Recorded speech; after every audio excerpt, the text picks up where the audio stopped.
One missile launch, one split-second choice. Everything you know could vanish.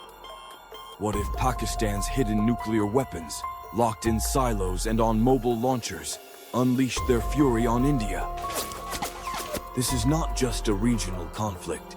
It is a chain reaction that would alter the course of human history, a day the world changes forever. It begins on April 22nd, 2025. A terrorist attack in Kashmir claims the lives of 26 Indian nationals. India blames Pakistan, which denies involvement. Diplomatic talks collapse and tensions boil. India mobilizes troops under its Cold Start doctrine, a rapid strike strategy designed to punish Pakistan. In response to perceived threats to its sovereignty and fearing a repeat of its 1971 military defeat, Pakistan crosses the nuclear Rubicon. At dawn on May 9th, a fateful choice is made. Pakistan launches 5 tactical nuclear weapons at Indian troop concentrations. A Nasser missile, armed with a 15-kiloton warhead equivalent to the bomb dropped on Hiroshima, detonates over an Indian armored division. The blast incinerates 50,000 soldiers and civilians in seconds. Radiation clouds drift towards Srinagar. India's Prime Minister addresses the nation. This aggression will not stand. India's doctrine demands massive retaliation. Within minutes, the reprisal begins. 20 strategic nuclear strikes are launched from land and sea. Agni V missiles lift off, their targets military bases, nuclear silos, and Pakistan's major urban centers. A 100-kiloton warhead detonates over Islamabad.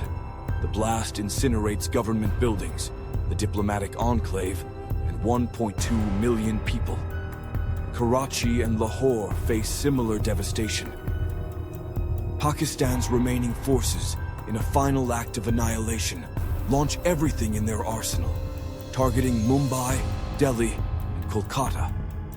Delhi, a megacity of 23 million, vanishes in a firestorm. Mumbai's financial district and its iconic skyscrapers collapse like houses of cards. South Asia's breadbasket, the shared Punjab region, becomes a radioactive wasteland. In the first 72 hours, the death toll surpasses 125 million. Survivors in Lahore drink from contaminated water, unaware that radioactive isotopes are seeping into their bones. Hospitals overflow with burn victims. The catastrophe ripples outward, and the global economy implodes. Tech giants in Bangalore lose 70% of their workforce overnight, paralyzing global software supply chains. Pharmaceutical plants in Hyderabad, which produce 60% of the world's generic vaccines, fall silent. Pakistan defaults on its debt, triggering a sovereign debt crisis across emerging economies. Oil prices triple as shipping halts, but the worst is yet to come. Fires from burning cities send 16 million tons of soot into the upper atmosphere. Carried by the jet streams, a dark cloud blankets the northern hemisphere. Sunlight dims by 30%. Global temperatures plummet by 2°, ushering in a decade-long little ice age. Cornfields in Iowa wither. Rice paddies in Vietnam freeze. The United Nations estimates that 2 billion people face starvation. The geopolitical map is redrawn in ash and fear. Pakistan no longer exists as a functional state. Its government has disintegrated, and jihadist factions loot abandoned military bases, seizing uranium stockpiles. India, though horribly scarred, survives. Its leadership, operating from underground bunkers, declares victory and annexes disputed territories. China, fearing radioactive contamination, stations troops along its Tibetan border. The US and Russia deploy warships to the Indian Ocean, each vying to stabilize the power vacuum. Generations are erased. In the ruins of Delhi, cancer rates soar by 800%. Survivors in what was once Lahore bear children with congenital defects, a tragic legacy of cesium-137 exposure. The Indus Valley, cradle of ancient civilization, is declared a cultural dead zone, its ruins at Mohenjo-Daro irradiated beyond recovery.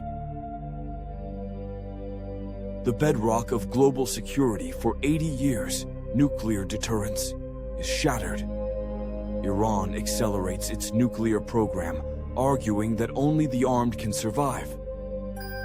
The lesson is not about India or Pakistan, it is about us. For decades, we have tolerated these weapons, bargaining with apocalypse. The events of 2025 demonstrate that this is an unwinnable gamble. Deterrence works until the one moment it doesn't. As Bertrand Russell once said, war doesn't determine who's right, only who's left. This is Bites of Goats, where we don't just talk about history, we learn from it. See you in the next one.